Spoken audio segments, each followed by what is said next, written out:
Šiandienos Evangelija trumpa, bet tai kardas perverianti širdį. Fariziejai prašo ženklo, tačiau Jėzus jau buvo padaręs stebuklų. Jis gydė, jis padaugino duoną.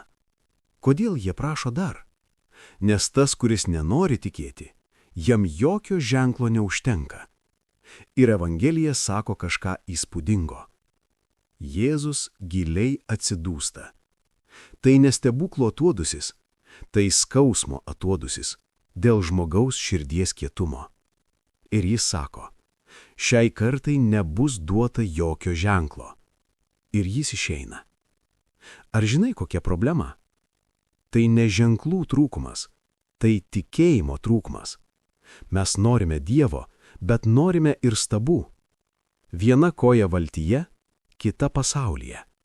Kas gyvena padalintas, tas krinta. Šiandien yra apsisprendimo diena. Sudegink savo laivus. Pasirink Jėzų iš tikrųjų. Jei tu neatsuksi jam nugaros, jis niekada neatsuks tau nugaros. Kas kaip Dievas?